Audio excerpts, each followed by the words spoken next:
Now that I've passed through some things that go along with the presentation, also, by the way, they're on both sides, there's double-sided, I can begin. Stephen Hopkins, Jamestown, the Mayflower and Me by Colton Davis. Hello there. Today I'm going to talk about the interesting story of Stephen Hopkins. From surviving a hurricane, to almost being hung, to signing the Mayflower Compact, his story has left a mark on the New World. Stephen Hopkins was born to John and Elizabeth Hopkins in the year 1581. His father, John, was a farmer and made the family's money. In 1586, they moved to Winchester from their village southwest of London. It was here where he learned to read and write. But everything seemed to be going well. Tragedy struck when Stephen's father died, leaving his mother with 4 kids. Sadly, Stephen's mother could not keep up with all 4 kids. She likely had to give up Stephen. He moved to Hursley, a village just outside of Winchester. We do not know a lot about his teen years, but we do know that in 1605, Stephen was married to Mary. Now they had a newborn named Elizabeth. We don't know if they named her in honor of Stephen's mother or not.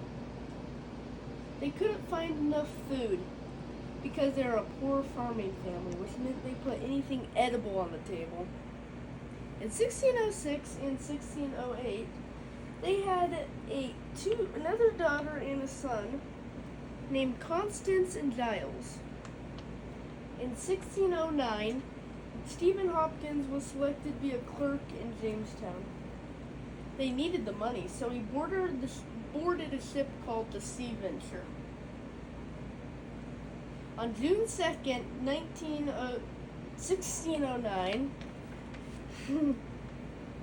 the Sea Venture left Plymouth, England for Jamestown.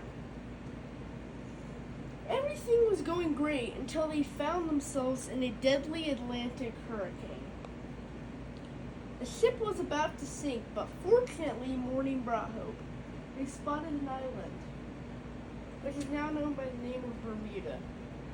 Everyone survived and made it safely to the island. A while had passed, and Stephen could not hold himself back by saying bad things to the governor. The governor was fed up and sentenced Stephen to death by hanging. But Stephen begged and begged for mercy, and the governor dropped the charges. It was 10 months until they finally made it to Jamestown. They found out that Jamestown was going through some hard times. They did not have enough food to go around. Out of the 600 people who started out, only 60 remained due to the starving times. All had decided to leave Jamestown and head back to England, but before they could even sail the James River, an armada of ships led by Lord Delaware, carrying about 1 year of food for 400 colonists, came down the river. Imagine the shock and disappointment on Stephen's face when he saw all those ships full of food, knew he had to stay and work for 6 more years. Stephen possibly inspired the character Stephano in William Shakespeare's play, The Tempest, which came out while Stephen was in Jamestown.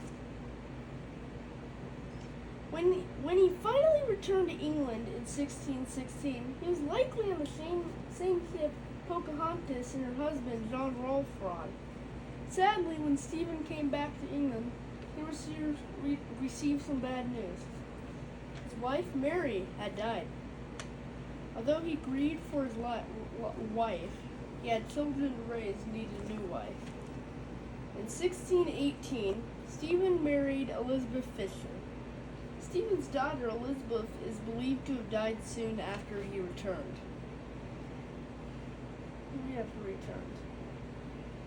But they soon welcomed a daughter, Damaris, in 1618.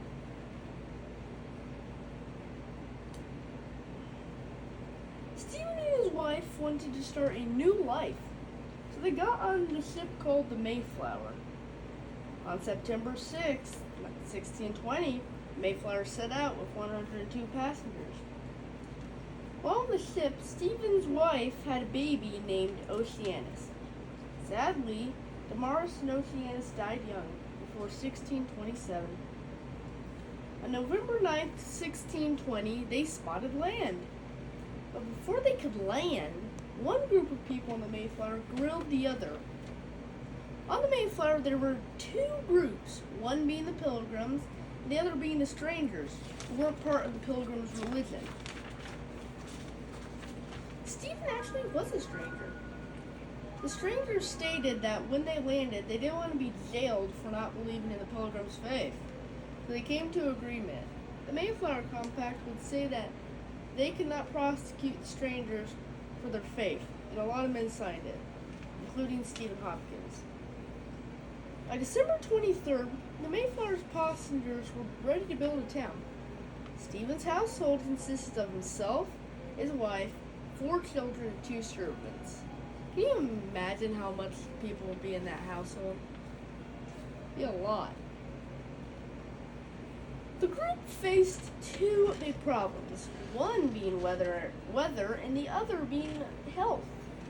By the end of March in 1621, half the passengers and crew had died. We know Damaris and Oceanus died, but we do not know if it was because of that winter. There were several Indian sightings, and Captain Standish and Stephen were the first to try to make contact, but the Indians were skittish and scattered.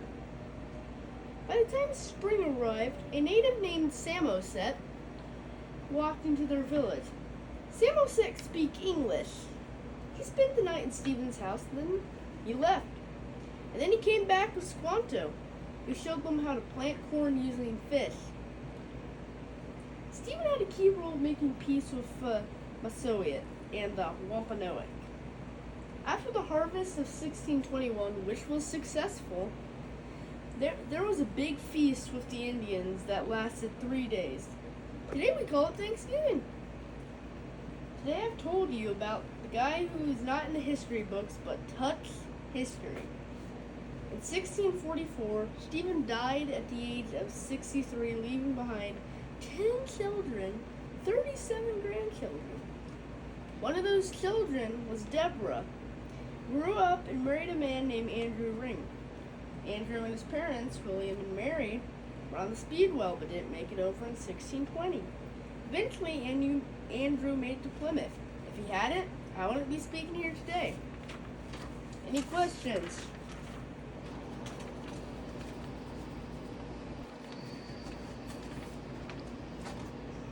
So, why wouldn't you be here today? What does that mean?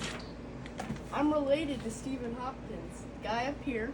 Okay. He goes down through Deborah Hopkins and Andrew Ring. He goes down through Eliezer Ring and Mary Shaw. You don't have to read all of them. And then it goes down through all these people. And it goes down to me here at the bottom. So, what is Stephen Hopkins to you? He is a 10th great-grandfather. 10th great-grandfather. Okay, what's that thing on the side? Oh, this thing? Mm-hmm. This is, if you look closely, this is a sign-up sheet for the Mayflower Society, or the Society of Mayflower Descendants, which was signed by Andrew Ring. It's a Joshua. I was trying to say Joshua. Joshua. It was Joshua your Andrew great-great-uncle. Who, Joshua Andrew He's Ring. not on there, but it was Gladys's sister. Yeah? Right there. Yeah, Your it's not great on great. here, but it's your sister. And then, what could you tell us about your timeline? What's on the other side? This is the timeline of everything that happened. From when he was born, which is up here, to when he died, which is up here. What you can tell him, that top left corner, that's where he was baptized. Okay. Oh, I got a question. Okay. Okay. Why was he almost hung? What did he say to the governor? So that's an interesting story. So he was charged with mutiny and the reason he started the mutiny was because they landed on Bermuda. You know that? They landed on Bermuda, and Bermuda was inhabited by the Spanish, but they left like 20 years earlier or around there and left some hogs for passing travelers. That's the only sign that people were there.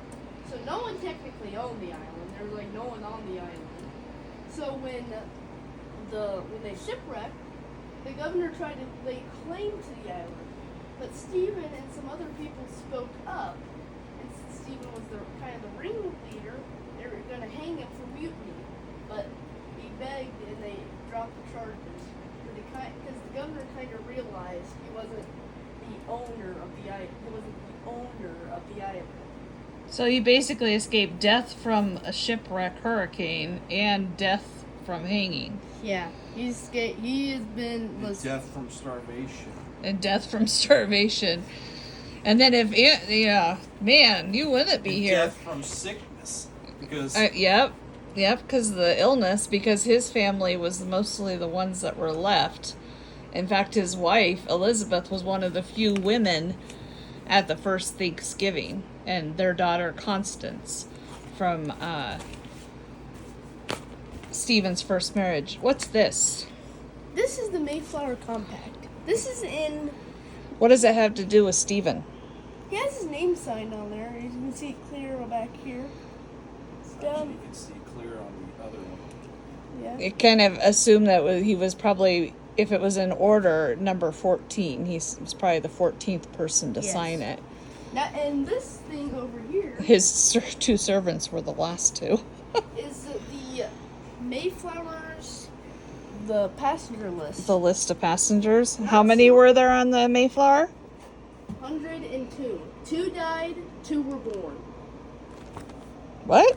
Yeah, 2 died. If you look at the Does it say that on here? it says 2 died at sea. Oh, they did? Yeah. Oh. Servant died and a stranger died. And then Oh, Christopher Martin. And then a Okay. stranger was born. So there were 102.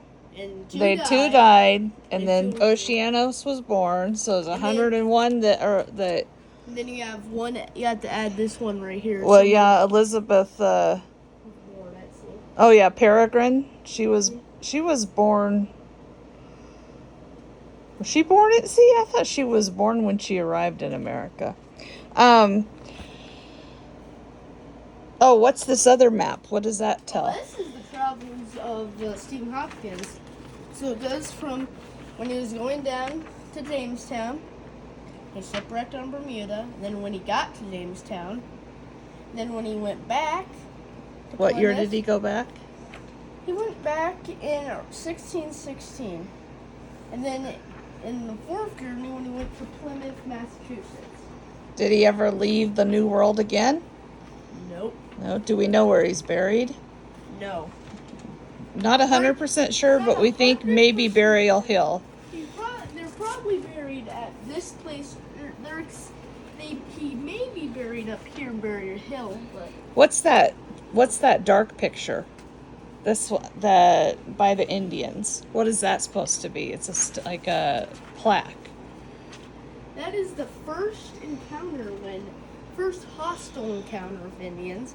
When Indians got they were pretty angry, and they kind of chased them off, and so what happened was they were building bam, bam, bam, working, and this Indian went by. He alerted everyone. Everyone grabbed their muskets and everything, ready for a fight. But that Indian just went, doop. So what's the house What house? over to the right? Whose house is that? That's Stephen's house. His real house? It's a replica, but it's what they thought it probably looked like. And then what's that house up in the upper left-hand corner? Where he was born. Upper left. That's where he was born. And it's a recreation. That's actually the church where he was baptized. Baptized. And that was in England. Okay, any other questions? All right. Oh, I got one more. Oh, one more. Did you do all of this, or did you have some help? I had some help with my Oh, mom. yeah? Okay. The person that is right here. Okay, don't cover